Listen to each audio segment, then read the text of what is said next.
At this time, we're going to open up the floor to questions. These questions will be directed to the NRC, not the licensee.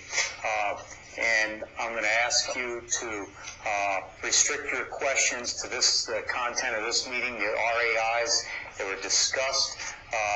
So is there anyone here today that has any questions regarding any of these RAIs? Kendra? Okay. Just a second. Here comes the microphone. Kendra, why don't you stand up for us? Might be a little easier. That's awkward. Okay. Hi.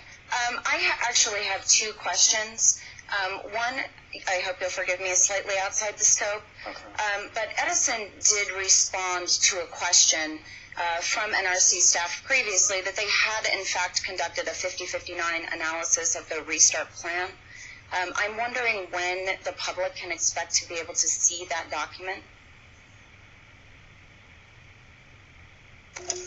I'm assuming you're referring to the as part of the AIT follow-up inspection. Is that what you're referring to?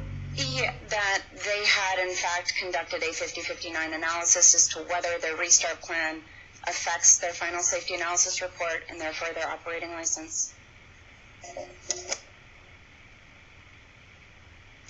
And I have to hang on a second, Kendra. I know what she's referring to. All right. I'm Dave Beaulieu. I'm in the Generic Communications branch and responsible for 5059 for the agency. And you're referring to future the 5059s that have been performed by the licensee since the shutdown. You're not looking for the historical. Right. And in terms of whether those are going to be made public, there's a licensee document. Licensee documents are not made public. Okay. Just wanted to get some clarity on that. But we are the NRC staff had asked at a previous meeting of the licensee whether they had conducted a 5059 analysis of their restart plan. So perhaps some of you recall that, Mr. Palmisano. I don't know if you recall that. And they responded that they had in fact done that. Now, if they haven't, and that was a misstatement, then that's fine as well. I just wanted to get some clarity as to whether or not that document exists, whether the licensee had conducted an analysis of their restart plan, and whether or not the public can expect to see that document.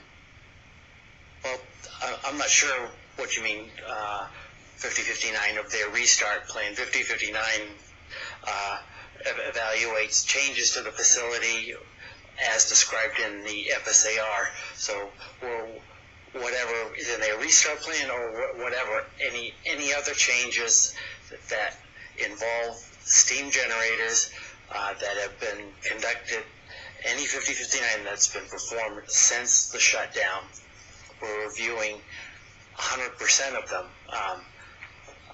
both in headquarters as well as a regional inspector are independently inspecting all 5059s. So we don't make the 5059s available, but you'll certainly have our results of our inspections available. Okay. So just, and I apologize, okay. But the public, I work very closely with the public in Southern California who are most directly impacted by this issue. Yep.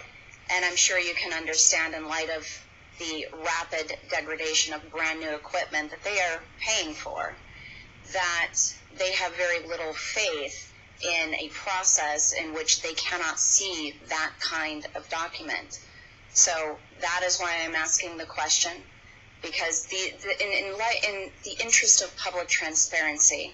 All right, Kendra, let me... People, and I do have one other follow-up question. I'll tell you what. So we can move on from this. Let's close out this question first.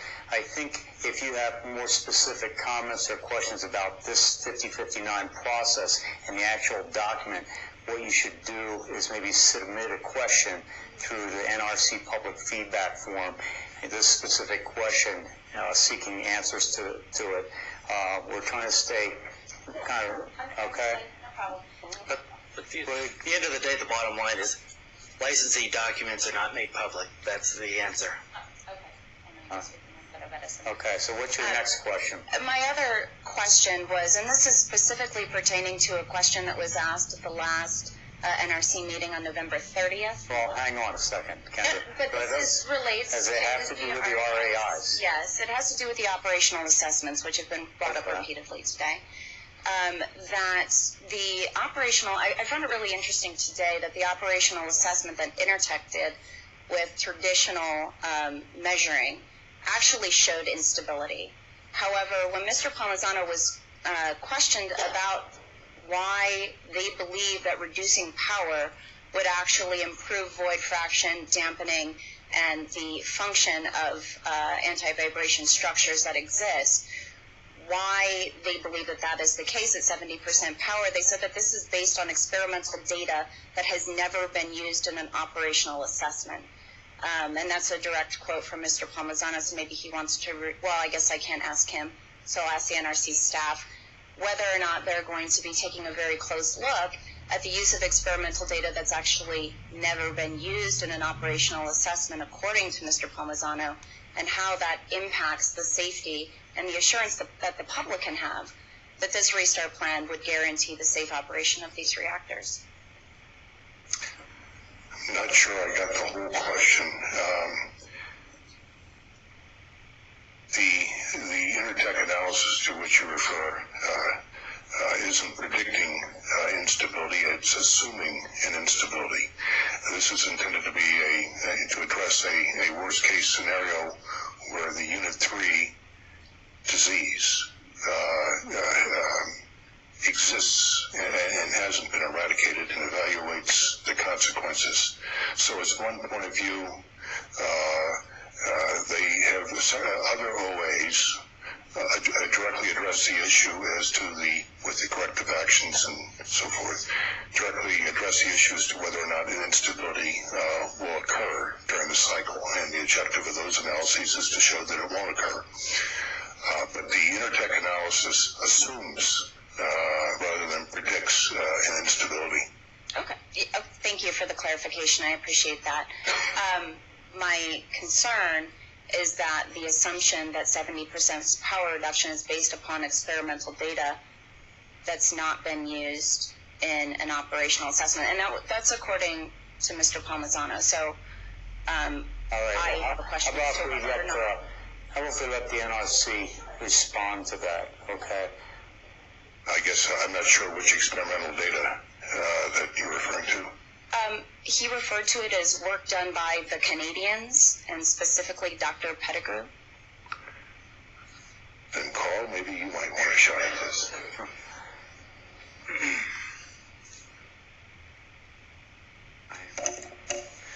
I am not clear on the question. Can you repeat your question, please? Yeah, the question is that the safety of the restart plan, the improvement of void fractions and dampening, and the improvement of existing anti-vibrational structures was based upon experimental data by the Canadians, according to Mr. Palmisano and Dr. Pettigrew, that's never been used in an operational assessment previously. So I'm wondering what critique the NRC is taking, what action you're taking to ensure the safety of a restart plan that's based upon experimental data that's not been used before.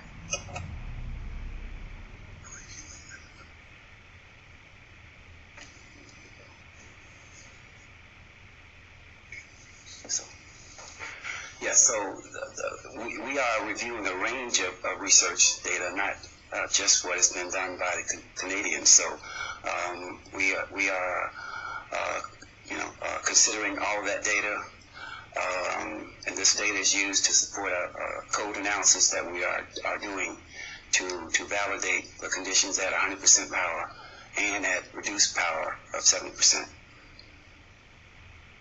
And will that assessment be made public?